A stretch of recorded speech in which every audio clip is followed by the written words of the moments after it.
Assalamu alaikum wa rahmatullahi wa barakatuh. I'm AbdulKareem Aisha, and I would like to share with you some few tips on how to keep up with fasting after menstruation.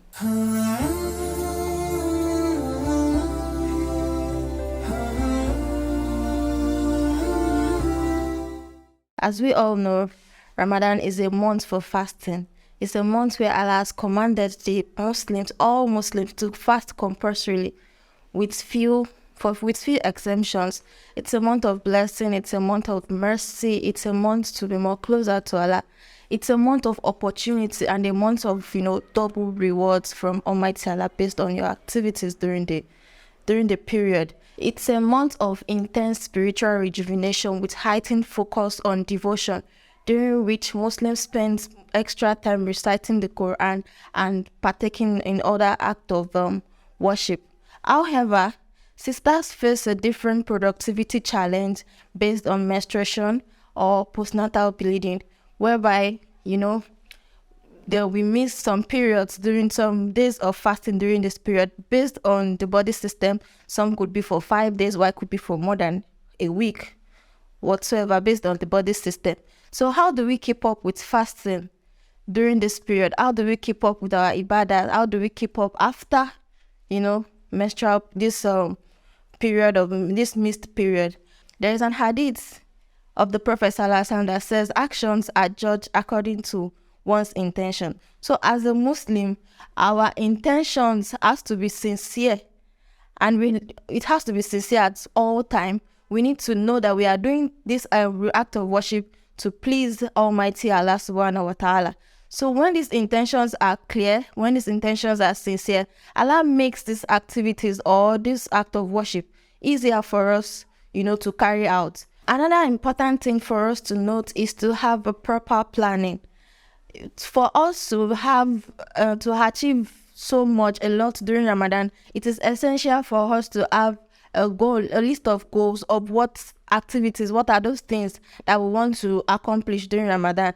So by having a proper plan, it makes these activities easier for us to carry out. So one thing is for you to have your goals written, and another thing is for you to follow up or to be consistent with what you have written. That alhamdulillah, today there are different apps, on social media and on different platforms, whereby we've been break down some activities, some Ramadan activities, and we have a breakdown of how to make these activities is easier for us to do.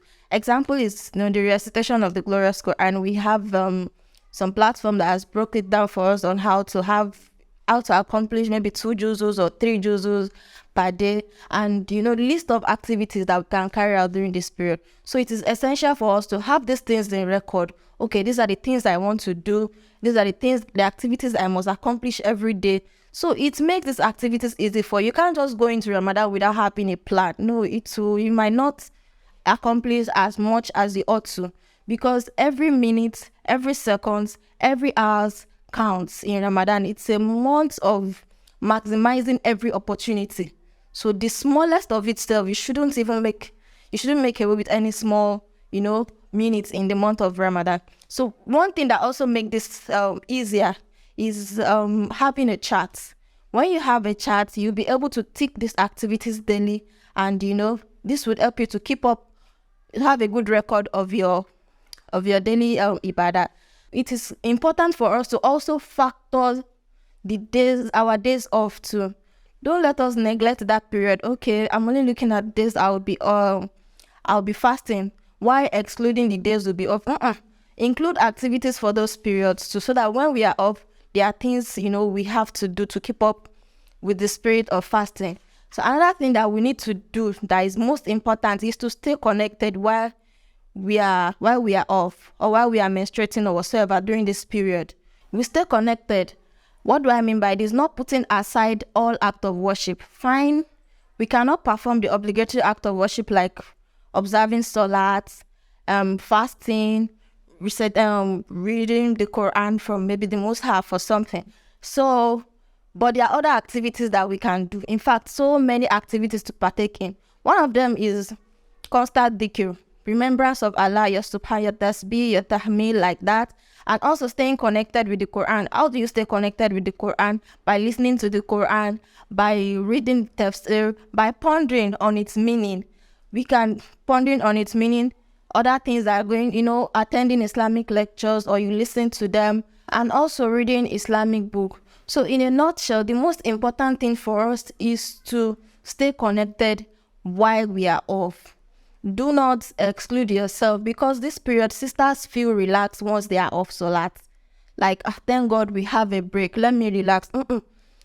We have to continue. These activities has to be continuous. And there are a lot of ibadah, like I have said, for us to keep up during this period, to keep up with the spirit of Ramadan, which I have stated few of them earlier.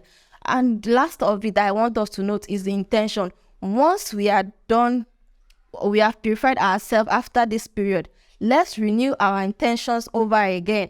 Like we've been given an opportunity to start afresh, begin with a good or a new spirit, and telling Allah what we want to accomplish during this period. May Allah accept it from us all as an act of ibadah. May He also make it easy for us to accomplish all our desires and goals during this period. Ramadan Mubarak. Ramadan.